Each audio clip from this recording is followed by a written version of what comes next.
Last lecture में हमने atomic structure के एमसीक्यू किए थे, मल्टीपल चॉइस क्वेश्चन। ठीक है, आज के लेक्चर के अंदर हम पीरियोडिक टेबल को स्टार्ट करने वाले हैं। पीरियोडिक टेबल के जितने भी जो क्वेश्चंस होंगे या फिर अब से जितने भी जो क्वेश्चंस होंगे उनको ऐसे हम पढ़ेंगे कि उनमें 3 पार्ट हम बनाएंगे, फर्स्ट पार्ट, सेकंड पार्ट और थर्ड पार्ट। ठीक है, फर्स्ट पार्ट की अगर बात करें तो फर्स्ट पार्ट जो होता है वो एनसीईआरटी बेस्ड क्वेश्चन होंगे, यानी एनसीईआरटी एग्जाम्पलर के क्वेश्चन और अदर इंपॉर्टेंट क्वेश्चन। ठीक है, सेकंड जो पार्ट होगा उसमें नीट और आईआईटी मेंस लेवल के क्वेश्चन होंगे सारे के सारे। ठीक है, और थर्ड पार्ट होगा नीट और आईआईटी मेंस के प्रोवाइज ईयर के जो क्वेश्चंस होंगे, पिछले सालों के जो क्वेश्चंस होंगे उन क्वेश्चंस को हम सॉल्व करेंगे। ठीक है, तो स्टार्ट करते हैं अपना फर्स्ट क्वेश्चन। फर्स्ट पार्ट का फर्स्ट क्वेश्चन क्या कहता है, मॉडर्न पीरियोडिक लॉ क्या है। बहुत इजी सा क्वेश्चन है। Physical and chemical properties are periodic function of their atomic number. Physical और केमिकल प्रॉपर्टीज पीरियोडिक फंक्शन होती है एटॉमिक नंबर के। फर्स्ट क्वेश्चन सही है। चलो सेकंड क्वेश्चन पे चलते हैं। सेकंड क्वेश्चन क्या कहता है, विच of the following statement about modern periodic table is incorrect. इनमें से कौन सा स्टेटमेंट है जो मॉडर्न पीरियोडिक टेबल के लिए इनकरेक्ट है। पहला स्टेटमेंट दे रखा है, the P block has 6 column because a maximum of 6 electron can occupied all orbital in p subshell. देखो p सबसेल के लिए p ब्लॉक में 6 कॉलम होते हैं। p सबसेल के लिए p ब्लॉक में कितने कॉलम हो सकते हैं, 6 कॉलम होते हैं। ठीक है, क्यों होते हैं, क्योंकि p सबसेल में कितने इलेक्ट्रॉन आते हैं, 6 इलेक्ट्रॉन आते हैं। इसी टाइप से अगर मैं बताऊं कि d सबसेल की बात करें तो d सबसेल में कितने इलेक्ट्रॉन आते हैं, d सबसेल में 10 इलेक्ट्रॉन आते हैं। और डी सबसेल में 10 इलेक्ट्रॉन आने की वजह से डी ब्लॉक में मैक्सिमम कितने कॉलम होंगे, 10 कॉलम होंगे। एफ ब्लॉक की बात करें तो एफ ब्लॉक में कितने, एफ ऑर्बिटल में कितने, एफ सबसेल में कितने इलेक्ट्रॉन आ सकते हैं, 14 इलेक्ट्रॉन आ सकते हैं। तो एफ सबसेल में 14 इलेक्ट्रॉन आने की वजह से एफ ब्लॉक के अंदर 14 कॉलम प्रेजेंट होंगे किसी एक पीरियड में। ठीक है, तो यहां पर पहला ऑप्शन बिल्कुल सही है। सेकंड ऑप्शन की तरफ चलते हैं। D block has 8 column. D block के पास 8 कॉलम होते क्या, नहीं होते। डी ब्लॉक के पास 10 कॉलम होते, मतलब सेकंड ऑप्शन क्या है, इनकरेक्ट है। चलो हम चलते हैं नेक्स्ट क्वेश्चन की तरफ, थर्ड वाले क्वेश्चन की तरफ चलें। थर्ड वाला क्वेश्चन क्या कहता है, चलो थर्ड वाले क्वेश्चन की तरफ चलते हैं। Element which generally exhibit multiple oxidation state and whose ion are usually colored are। मतलब कुछ एलिमेंट्स ऐसे होते हैं जो मल्टीपल ऑक्सीडेशन स्टेट को भी रिप्रेजेंट करते हैं, एग्जिबिट करते हैं, प्रदर्शित करते हैं, और इनके जो आयन होते हैं यूजुअली कलर्ड होते हैं, मतलब कलरफुल नेचर के होते हैं। तो ऐसे तो ट्रांजिशन एलिमेंट यानी डी ब्लॉक के जो एलिमेंट्स हैं उनमें ही होता है। डी ब्लॉक के एलिमेंट्स क्या होते हैं, वो मल्टीपल ऑक्सीडेशन स्टेट भी शो करते हैं और नेचर में कलर्ड भी होते हैं। मल्टीपल ऑक्सीडेशन स्टेट शो क्यों करते हैं, क्योंकि आपको पता है n-1 d ऑर्बिटल और ns ऑर्बिटल की जो एनर्जी होती है वो ऑलमोस्ट सेम होती है। और कलर्ड नेचर शो क्यों करते हैं, क्योंकि इनमें अनपेयर्ड इलेक्ट्रॉन प्रेजेंट होते हैं। एक तो अनपेयर्ड इलेक्ट्रॉन प्रेजेंट होते हैं, दूसरा इनमें डी ट्रांजिशन पाया जाता है। अनपेयर्ड इलेक्ट्रॉन और डी ट्रांजिशन की वजह से क्या होता है, ये कलर्ड नेचर शो करते हैं। अगला आता है IUPAC name of element having atomic number 108। देखो 100 से ऊपर वाले जितने भी जो एलिमेंट्स हैं, 100 या 100 से ऊपर वाले जितने भी जो एलिमेंट्स हैं, उन सभी एलिमेंट्स का जो नेमिंग है वो हम आईयूपीसी तरीके से करते हैं। हमें पता है कि ये इन नेमिंग के लिए हम कुछ रूट नेम पढ़ते हैं। जैसे अगर कोई 1 है तो 1 के लिए रूट नेम क्या होता है, 1 के लिए रूट नेम हमने पढ़ा था अन। 0 के लिए रूट नेम क्या पढ़ा था हमने, 0 के लिए रूट नेम हमने पढ़ा था नील। और 8 के लिए रूट नेम हमने पढ़ा था ऑक्ट। ठीक है ना, 8 के लिए हमने पढ़ा था ऑक्ट। अगर 108 का नाम लिखना है तो पहले हम 1 का नाम लिखेंगे, क्या आएगा, अन। फिर 0 का नाम लिखेंगे, क्या आएगा, नील। फिर 8 का नाम लिखेंगे, क्या आएगा, ऑक्ट। तो क्या आएगा, अन, नील, ऑक्ट। और इनके लास्ट में एक सफिक्स हम लगाते हैं, वो सफिक्स क्या होता है, IUM। तो नाम क्या हो जाएगा, अन नील ऑक्टियम। तो 108 वाले एलिमेंट का नाम क्या हो जाएगा, अन नील ऑक्टियम। ये क्वेश्चन बहुत इजी क्वेश्चन चल रहे हैं, अभी कोई हाई फाई क्वेश्चन आए नहीं, क्योंकि एनसीईआरटी बेस्ड क्वेश्चन है। चलो आ जाओ, 5 वाले क्वेश्चन पे आ जाओ। 5 वाला क्वेश्चन क्या कहता है आपको? 5 वाला क्वेश्चन कहता है भाई साहब, विच of the following is representative element. S block के जितने भी जो एलिमेंट है वो सारे के सारे क्या होते हैं? रिप्रेजेंटेटिव एलिमेंट होते हैं। तो यहाँ पे स्ट्रॉन्शियम जो है वो एस ब्लॉक यानी सेकंड ग्रुप से बिलोंग करता है, तो ये अपने पास क्या हो गया? रिप्रेजेंटेटिव एलिमेंट हो गया। सेकंड ग्रुप में कौन कौन से एलिमेंट आते हैं पता है ना? बेटा मांगे, कन्या सुंदर, बाप राजी, है ना? पता ही होगा शायद इतना तो। चलो आ जाओ 6 वाले क्वेश्चन पे चलते हैं। 6 वाले क्वेश्चन पे चलते हैं। 6 वाले क्वेश्चन पर 6 वाले क्वेश्चन ठीक क्वेश्चन है। When a neutral atom is converted into a cation, अगर कोई न्यूट्रल एटम, कोई A है, ये न्यूट्रल है और ये कैटायन में कन्वर्ट होता है, इसका मतलब है कि ये एक इलेक्ट्रॉन को रिलीज कर रहा है। ठीक है, जब ये कैटायन में कन्वर्ट होता है, एक इलेक्ट्रॉन को बाहर निकालता है, तो भाई साहब इस पे आएगा पॉजिटिव चार्ज। इस पे पॉजिटिव चार्ज इंक्रीज होने की वजह से जेड इफेक्टिव यानी इफेक्टिव न्यूक्लियर चार्ज क्या होता है? इंक्रीज होता है।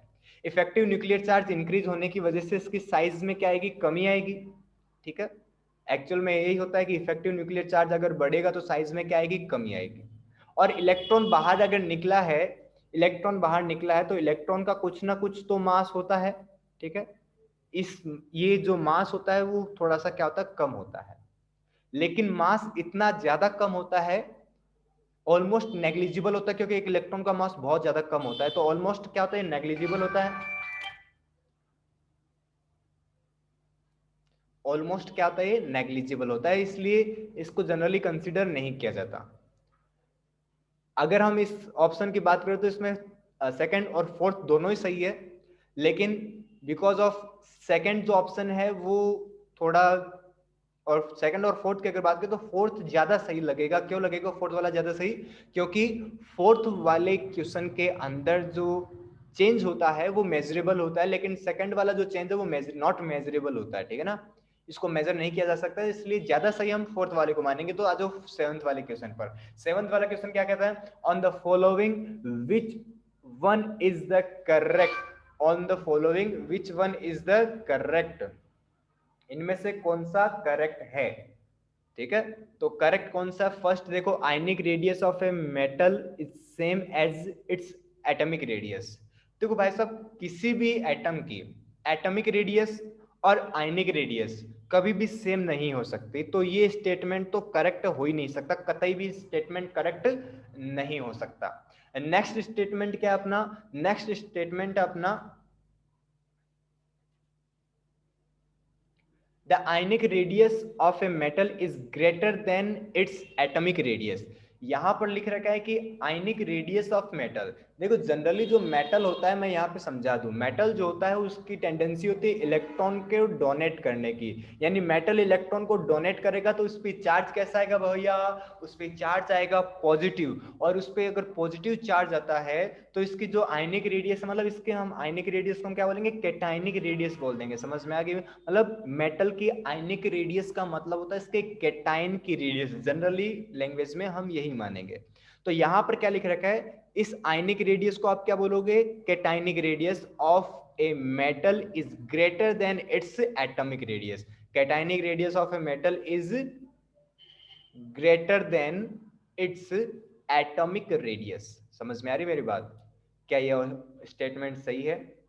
क्या ये स्टेटमेंट सही है कि यहाँ पे कैटायनिक रेडियस जो होती है वो एटॉमिक रेडियस से बड़ी होती है? कभी नहीं, क्योंकि कैटायन की जो रेडियस है अपने न्यूट्रल एटम से हमेशा क्या रहेगी? छोटी रहेगी। तो ये स्टेटमेंट भी रॉन्ग है। ठीक है, चलते हैं नेक्स्ट। तो थर्ड वाला ऑप्शन क्या है यहाँ पर? The atomic radius of a non metal is more than its ionic radius. देखो, atomic radius of non metal, यहां पर हम नॉन मेटल की बात करें तो नॉन मेटल का मतलब क्या होता है? एक अपने पास एलिमेंट है ए, ठीक है, ये कोई नॉन मेटल है, तो नॉन मेटल क्या होता है? इलेक्ट्रॉन को गेन करता है, जनरली इलेक्ट्रॉन को गेन करता है और क्या बनाता है? एक एनायन बनाता है। तो यहां पर नॉन मेटल की आयनिक रेडियस का मतलब हो गया किसी एनायन की रेडियस। ठीक है, और एनायन की रेडियस यानी इसकी आयनिक रेडियस, नॉन मेटल की आयनिक रेडियस यानी एनायन की रेडियस। ठीक है, एनायन की रेडियस अपनी हमेशा क्या होती है? इस एटॉमिक, इसकी एटॉमिक रेडियस से क्या होती है? हमेशा ज्यादा होती है, ठीक है। तो एनायन की रेडियस ज्यादा होती है, इसमें क्या दे रखा है, एटॉमिक रेडियस को ज्यादा बता रखा है नॉन मेटल की रेडियस से। देखो यहाँ पर एटॉमिक रेडियस को ज्यादा बता रखा है नॉन मेटल की रेडियस से, ठीक है ना। तो यहाँ पर ये भी क्या हो गया, गलत स्टेटमेंट हो गया। तो फर्स्ट भी गलत, थर्ड सेकंड भी गलत और थर्ड भी गलत। तो सही कौन सा होगा, फोर्थ वाला। क्या दे रखा है, the ionic radius of a metal is less than it's atomic radius.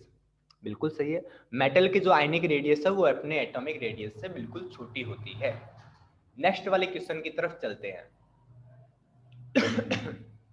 Next वाला क्वेश्चन है, विच of the following is largest in size. ये तीन एलिमेंट या तीन आयन दे रखे हैं, N3 माइनस, N2 माइनस और F माइनस, और ये बोल रखा है कि कौन सा इनमें से लार्जेस्ट है साइज में। तो जनरली जो आइसो इलेक्ट्रॉनिक सीरीज होती है, देखो तीनों आइसो इलेक्ट्रॉनिक सीरीज से है, आपको पता हो तो।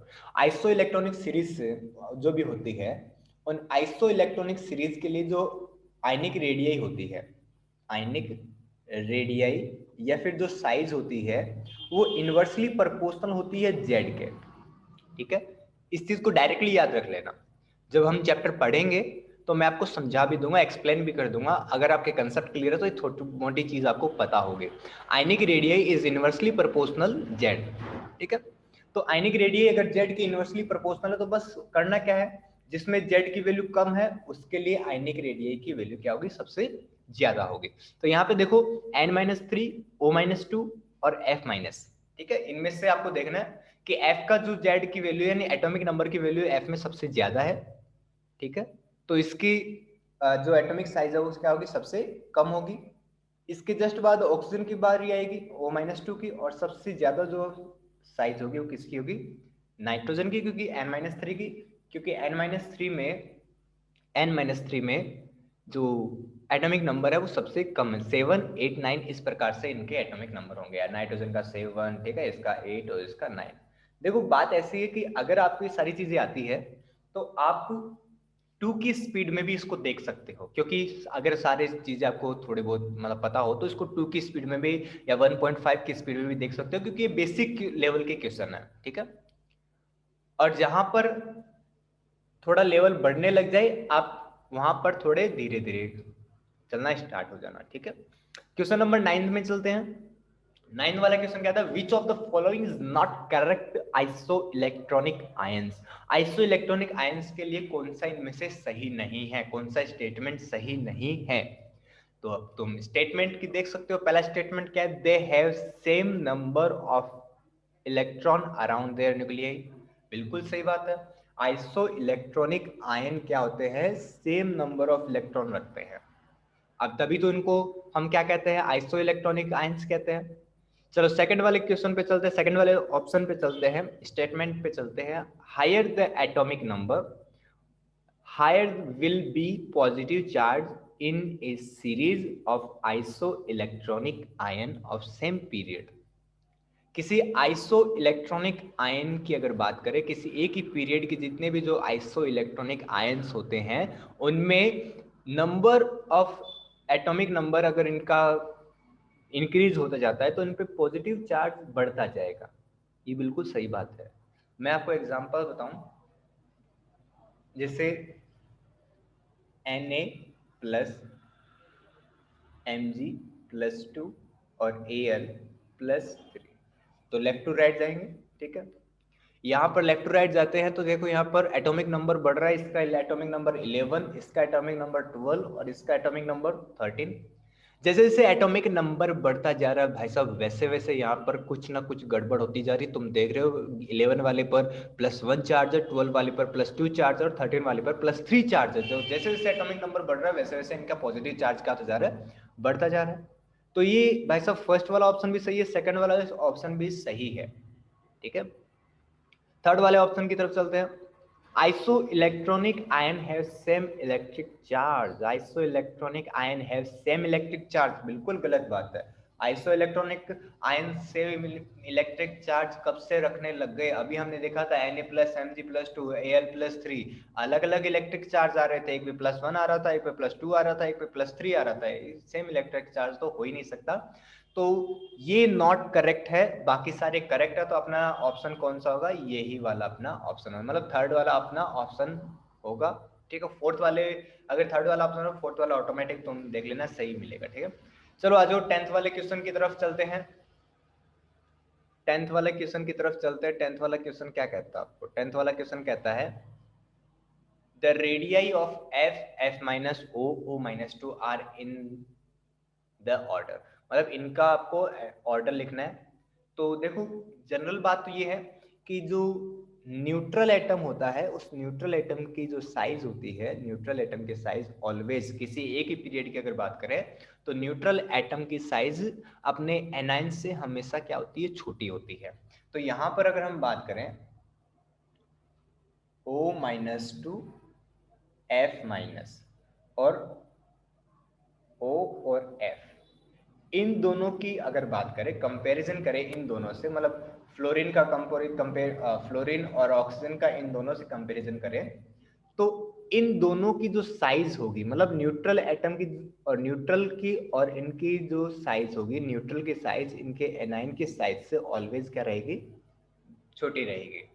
न्यूट्रल एटम की साइज इनके एनाइन से ऑलवेज क्या रहती है, छोटी रहती है। ठीक है, अब इन दोनों की बात करें तो इन दोनों में ज्यादा साइज किसकी होगी, पहले ये देख लेते हैं। O माइनस टू और F माइनस में ज्यादा साइज किसकी होगी, ऑब्वियसली O माइनस की ज्यादा साइज होगी। अब इन दोनों की बात कर लेते हैं, ऑक्सीजन और फ्लोरीन की। तो ऑक्सीजन और फ्लोरीन में ज्यादा मतलब बड़ी साइज किसकी है, ऑक्सीजन की बड़ी साइज है।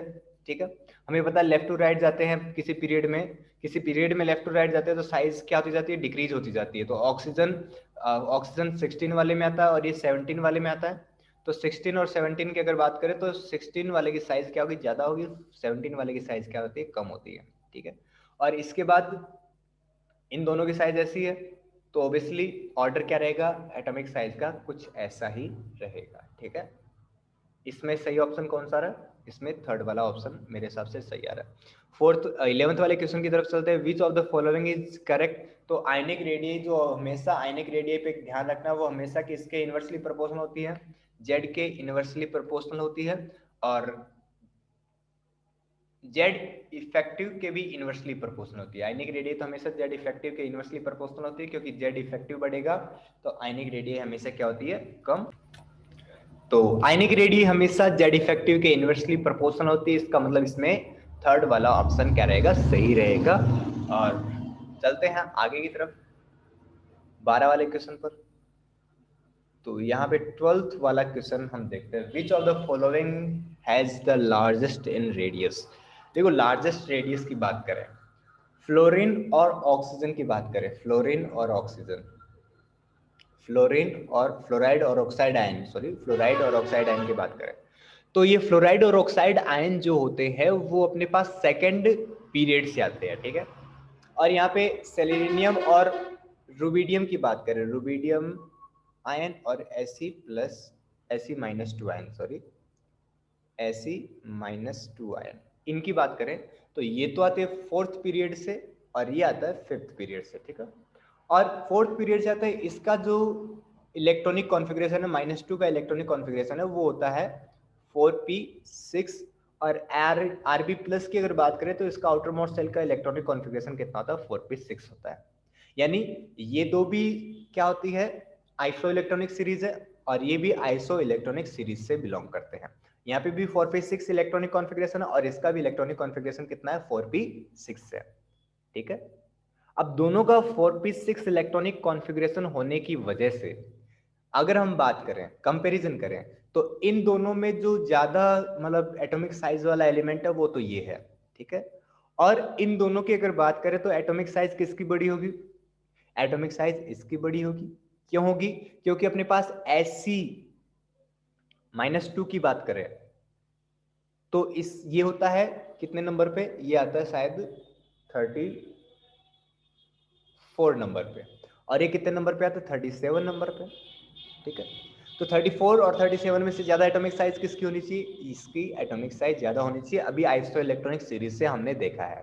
ठीक है, लेकिन अगर इनकी और इनकी कंपैरिजन करें तो इनकी और इनकी कंपैरिजन करेंगे तो ये ज्यादा साइज वाले, क्योंकि ये बड़े पीरियड से आते हैं, मतलब इनका जो आउटर मोस्ट सेल का इलेक्ट्रॉनिक कॉन्फ़िगरेशन भी देख सकते हो 4p है, मतलब इनका जो आउटर मोस्ट सेल है वो बहुत बड़ा है। समझ में आ गई मेरी बात? और ये फोर्थ पीरियड से बिलोंग करते हैं। फोर्थ पीरियड से बिलोंग करने की वजह से इनकी एटॉमिक साइज इनसे क्या होती है, ज्यादा ही होती है। तो इनमें अगर हम बात करें तो इनका कंक्लूजन निकल के आता है कि जो Sc-2 है इसकी साइज क्या होगी, सबसे लार्जेस्ट रेडियस होगी, इसकी रेडियस सबसे बड़ी होगी। ठीक है, चलो नेक्स्ट वाले क्वेश्चन की तरफ चलते हैं। नेक्स्ट वाला क्वेश्चन अपने पास आता है इसमें 13 वाला क्वेश्चन। ठीक है, 13 वाले क्वेश्चन की तरफ चलता है। 13 वाला क्वेश्चन क्या कहता है, the electronic configuration of an element is 1s2 2s2 2p6 3s2 3p3। ठीक है, what is the atomic number of element which is just below the above element in periodic table. ये अपने पास एक एलिमेंट दे रखा है, क्वेश्चन में क्या दे रखा है, एक एलिमेंट है अपने पास, इस एलिमेंट का इलेक्ट्रॉनिक कॉन्फ़िगरेशन ये है, और इस इलेक्ट्रॉनिक कॉन्फ़िगरेशन रखने वाले एलिमेंट के जस्ट नीचे वाला जो एलिमेंट है उसका एटॉमिक नंबर क्या होगा।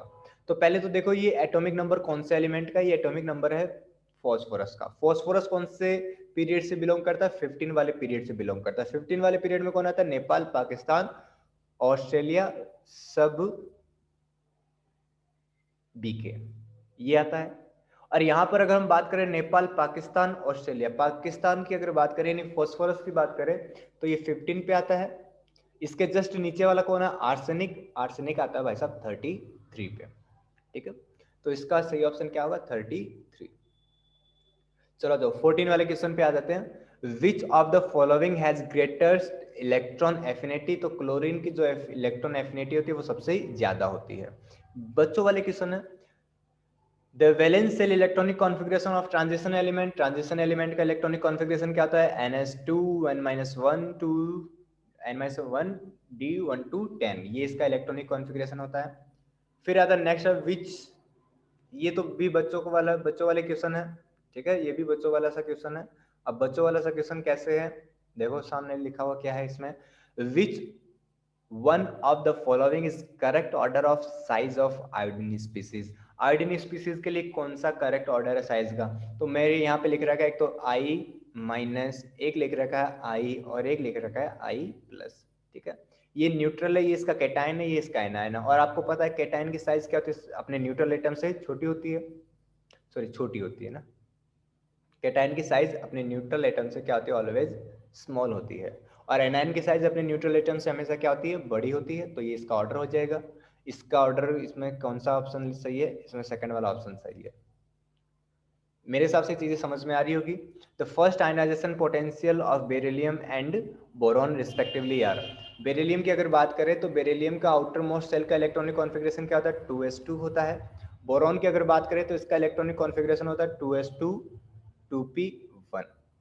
ठीक है, यहाँ पर अगर हम बात करें तो ये इसका हाफ फील्ड इलेक्ट्रॉनिक कॉन्फ़िगरेशन है। और यहाँ पर ये हाफ फील्ड इलेक्ट्रॉनिक, सॉरी ये फुल्ली फील्ड इलेक्ट्रॉनिक कॉन्फ़िगरेशन है। और ये फुल्ली फील्ड इलेक्ट्रॉनिक कॉन्फ़िगरेशन होने की वजह से देखो एस ब्लॉक के अंदर 2 इलेक्ट्रॉन आते हैं, 2 के 2 भरे हुए हैं। एस ऑर्बिटल में 2 इलेक्ट्रॉन आते हैं, दोनों के दोनों फिल हैं, यानी ये फुल्ली फील्ड इलेक्ट्रॉनिक कॉन्फ़िगरेशन है। और यहाँ पर ये फुल्ली फिल इलेक्ट्रॉनिक कॉन्फ़िगरेशन होने की वजह से इसकी स्टेबिलिटी इस इलेक्ट्रॉनिक कॉन्फ़िगरेशन से क्या होती है, ज्यादा होती है। नीचे लिखा हो जो इलेक्ट्रॉनिक कॉन्फ़िगरेशन है इससे इसकी स्टेबिलिटी क्या होती है, ज्यादा होती है, जिसकी वजह से यहाँ से इलेक्ट्रॉन निकालने पर हमें थोड़ी सी ज्यादा एनर्जी देनी पड़ेगी। इसका मतलब ये होगा बेरिलियम का जो आयोनाइजेशन पोटेंशियल, यानी इसमें से एक इलेक्ट्रॉन जब बाहर निकालते हैं तो उसमें हमें ज्यादा एनर्जी देनी पड़ेगी। और बोरॉन का जो आयोनाइजेशन पोटेंशियल है वो हमारे पास यहाँ पर कम आएगा, बेरिलियम का आयोनाइजेशन पोटेंशियल क्या आएगा, ज्यादा आएगा। समझ में आ रही मेरी बात? आयनाइजेशन पोटेंशियल का मतलब यही होता है कि आउटर मोस्ट सेल में से एक इलेक्ट्रॉन बाहर निकाला तो हमें कितनी एनर्जी देनी पड़ रही है, वही क्या होता है, आयनाइजेशन पोटेंशियल। तो यहाँ पे बेरिलियम का आयनाइजेशन पोटेंशियल ज्यादा आ रहा है क्योंकि इसके पास फुल्ली फिल इलेक्ट्रॉनिक कॉन्फ़िगरेशन आ रहा है। और बोरॉन की अगर बात करें तो इसका फुल्ली फिल इलेक्ट्रॉनिक कॉन्फ़िगरेशन नहीं होने की वजह से इसका जो इलेक्ट्रॉनिक कॉन्फ़िगरेशन है वो थोड़ा सा कम हो जाएगा। और एक बड़ी बात ये कि अगर एक इलेक्ट्रॉन बाहर निकाल दे तो इसका भी इलेक्ट्रॉनिक कॉन्फ़िगरेशन क्या हो जाएगा, फुल्ली फिल इलेक्ट्रॉनिक कॉन्फ़िगरेशन हो जाएगा, जिसकी वजह से इसमें थोड़ी एनर्जी कम ही लगती है। इस इलेक्ट्रॉन को बाहर निकालने के लिए एनर्जी थोड़ी सी कम ही लगती है। तो यहाँ पर अपने पास देखो बेरिलियम का इलेक्ट्रॉनिक कॉन्फ़िगरेशन बेरिलियम का फर्स्ट आयनाइजेशन पोटेंशियल ज्यादा होगा, बोरॉन का फर्स्ट आयनाइजेशन पोटेंशियल बेरिलियम से थोड़ा सा कम होगा। कहाँ पे आ रहा है देखो, ये बोरॉन का बेरिलियम का इक्वल दे रखा है, यहाँ पे भी इक्वल दे रखा है, यहाँ पे बेरिलियम का कम दे रखा है, बोरॉन का ज्यादा दे रखा है, यहाँ पे बेरिलियम का ज्यादा दे रखा है, बोरॉन का कम दे रखा है। मतलब फोर्थ वाला ऑप्शन क्या होगा यहाँ पर, सही होगा। चलो नेक्स्ट वाले क्वेश्चन की तरफ चलते हैं। यहाँ पे 4 एलिमेंट दे रखे हैं, देखो नेक्स्ट वाले क्वेश्चन में 4 एलिमेंट दे रखे हैं, calcium +2 ion, potassium plus ion, argon और क्लोरीन और सल्फर। इन चारों का हमें आयनिक रेडियस का हमें डायरेक्ट वो लिखना है, ठीक है, ऑर्डर। तो आपको पता ही होगा आयनिक रेडियस का ऑर्डर क्या होगा इनका, बिल्कुल आपको पता है कि जो आयनिक रेडियस होती है वो किस पे डिपेंड करती है, वो जेड पे इनवर्सली प्रोपोर्शनल होती है, जेड के इनवर्सली प्रोपोर्शनल होती है, ठीक है। आपको अगर पता होगा जेड की इनवर्सली प्रोपोर्शनल, तो यहाँ पे देख लो कैल्शियम का जो एटॉमिक नंबर वो कितना है 20, ये हो गया 90, ये हो गया 18, ये हो गया 17 और ये क्या हो गया 16। यानी 16 वाले की जो रेडियस है वो सबसे ज़्यादा होगी, फिर क्लोरीन की, फिर आर्गन की, फिर पोटेशियम की, फिर कैल्शियम की। ये इनका इलेक्ट्रॉनिक मतलब आयनिक का ऑर्डर हो जाएगा। फर्स्ट वाला इसमें सही है। चलो फिर नेक्स्ट वाले पे चलते हैं 19 वाले पर।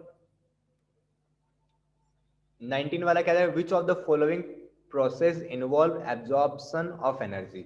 देखो एब्जॉर्प्शन कब होगा एनर्जी का, देखो दो दो कांड होते हैं आपके सामने, एक तो एटम है ए, ठीक है, एक एटम है बी। देखो एटम ए है वो इलेक्ट्रॉन के साथ इंटरेक्ट कर रहा है, ठीक है, एटम ए बड़ा ही हवसी प्राणी है, ठीक है ना। ये इलेक्ट्रॉन को देखते ही क्या होता है, उसको खींच लेता है अपनी तरफ, ठीक है ना, इलेक्ट्रॉन को अपने अंदर ले लेता है, ठीक है, गेन कर लेता है इलेक्ट्रॉन को। जब एटम इलेक्ट्रॉन को गेन करने के लिए उतावला होता रहे, ये पत्रकार पोपटलाल है, ठीक है ना, ये पत्रकार पोपटलाल है, ये इलेक्ट्रॉन को देखते ही क्या हो जाता है, उतावला हो जाता है। उतावला होगा तो ये इसकी एनर्जी में क्या आएगी, कमी आएगी। मेरी बात समझ में आ रही कि नहीं आ रही, इसकी एनर्जी में कमी आएगी, एनर्जी रिलीज होगी, क्योंकि ये वर्क करेगा, इलेक्ट्रॉन को अपनी तरफ खींचेगा, अपनी तरफ अट्रैक्ट करने की कोशिश करेगा। जब वो इलेक्ट्रॉन को अपनी तरफ अट्रैक्ट करने की कोशिश कर रहा है तो भाई साहब इसमें से एनर्जी तो निकलेगी, नहीं निकलेगी, निकलेगी। जब कोई एक चीज दूसरी चीज की तरफ अट्रैक्ट होती है तो एनर्जी तो निकलती ही है, ठीक है। अब दूसरी कंडीशन की बात करते हैं। दूसरी कंडीशन में इलेक्ट्रॉन पड़ा, ये बोरॉन है, बोरॉन सेटिस्फाई है, इसको इलेक्ट्रॉन की जरूरत नहीं है, ठीक है ना। इसके पास या तो पहले से कोई इलेक्ट्रॉन है या फिर इसको इलेक्ट्रॉन की जरूरत नहीं है, इसके पास पहले से कोई एक्स्ट्रा में इलेक्ट्रॉन है। अब एक्स्ट्रा में इलेक्ट्रॉन है तो उस कंडीशन में दूसरा इलेक्ट्रॉन इसके पास अगर हम भेजें तो बेचारे को हमें एक्स्ट्रा एनर्जी देनी पड़ेगी, समझ में आ रही, क्योंकि ये एक दूसरे को क्या करेंगे, ये इसके पास अगर एक्स्ट्रा इलेक्ट्रॉन है तो इस पर नेगेटिव चार्ज होगा और इलेक्ट्रॉन के पास पहले से ही नेगेटिव चार्ज है, और ये इलेक्ट्रॉन अगर इसके पास जाएगा तो इससे एक्स्ट्रा इलेक्ट्रॉन को एक्स्ट्रा एनर्जी की जरूरत पड़ेगी। समझ में आ रही मेरी बात, यस कि नो, मतलब इससे हमें एक्स्ट्रा एनर्जी देनी पड़ेगी। जब हम एनर्जी देते हैं तो उस वक्त ये एटम क्या करेगा, एनर्जी को एब्जॉर्ब करेगा, ठीक है। और जब ये एटम वर्क करता है तो ये एनर्जी को क्या करता है, रिलीज करता है। एटम पे अगर हमारा वर्क हो रहा है तो एनर्जी को एब्जॉर्ब करेगा एटम, एटम अगर खुद वर्क कर रहा है तो एनर्जी को रिलीज करेगा। समझ में आ रही मेरी बात, एनर्जी को एब्जॉर्ब कब करेगा, या तो इसके पास पहले से ही इलेक्ट्रॉन प्रेजेंट हो, ठीक है ना, ये पहले से सेटिस्फाई है, ठीक है, या फिर इसके पास कोई एक्स्ट्रा इलेक्ट्रॉन जिसकी वजह से इस पर नेगेटिव चार्ज आ रहा है, नेगेटिव चार्ज आने की वजह से इलेक्ट्रॉन इलेक्ट्रॉन को क्या करेगा, रिपल करेगा। ये दो कंडीशन हो गई। अब कब इलेक्ट्रॉन को अट्रैक्ट करेगा एटम, कब इलेक्ट्रॉन को अट्रैक्ट करेगा, तो ध्यान देना, जब एटम का electronic configuration suppose that p5 हो। अब p5 इलेक्ट्रॉनिक कॉन्फ़िगरेशन आपको पता है, p6 इलेक्ट्रॉनिक कॉन्फ़िगरेशन आ जाए तो एटम गंगा नहाए जैसा हो जाता है, सारे पाप इसके धुल जाते हैं। अब जैसे ही क्लोरीन की अगर बात करें तो इसका इलेक्ट्रॉनिक कॉन्फ़िगरेशन p5 है, 3p5 होता है। अब ये कहीं भी इलेक्ट्रॉन को देख ले तो भाई साहब ये उतावला हो जाता, पत्रकार पोपटलाल बन जाता है, इलेक्ट्रॉन को जैसे ही देखा वैसे ही अपने अंदर जोड़ने की कोशिश करता है, और एक इलेक्ट्रॉन को जैसे ही जोड़ दिया तो यहाँ पर Cl- बन जाएगा और यहाँ से एनर्जी रिलीज होगी, क्योंकि उतावला कौन हो रहा था, पत्रकार पोपटलाल। और पत्रकार पोपटलाल उतावला हो रहा था तो इसका मतलब ये एनर्जी को रिलीज ही करेगा, जो उतावला होता है वो एनर्जी को रिलीज करता है। समझ में आ गई मेरी बात। दूसरी हम बात करें, सेकंड ऑप्शन को एक बार छोड़ देते हैं, थर्ड ऑप्शन की बात करें। थर्ड ऑप्शन के पास p4 इलेक्ट्रॉनिक कॉन्फ़िगरेशन है, इसको भी 2 इलेक्ट्रॉन की जरूरत है, 2 इलेक्ट्रॉन आते ही ये क्या आ जाएगा, p6 इलेक्ट्रॉनिक कॉन्फ़िगरेशन हो जाएगा। तो ऑक्सीजन क्या करता है, एक इलेक्ट्रॉन को एब्जॉर्ब कर लेता है, O- बना लेता है, ठीक है। तो इसको ये भी इलेक्ट्रॉन को खींचने की कोशिश करेगा क्योंकि इसको भी p6 इलेक्ट्रॉनिक कॉन्फ़िगरेशन चाहिए, तो ये भी इलेक्ट्रॉन को खींचेगा, ये भी पत्रकार पोपटलाल बनेगा। सल्फर की बात कर लेते हैं, सल्फर भाई साहब ये भी इलेक्ट्रॉन को क्या करेगा, अपनी तरफ खींचेगा, ठीक है। इलेक्ट्रॉन को अपनी तरफ खींचेगा तो एनर्जी को क्या करेगा, रिलीज करेगा, क्योंकि इसका भी इलेक्ट्रॉनिक कॉन्फ़िगरेशन क्या है, p4 इलेक्ट्रॉनिक कॉन्फ़िगरेशन है। अब सेकंड ऑप्शन पे चलते हैं। सेकंड ऑप्शन की अगर बात करें तो सेकंड ऑप्शन में पहले से क्या है, यहाँ पर ऑक्सीजन के पास एक पहले से ही है इलेक्ट्रॉन।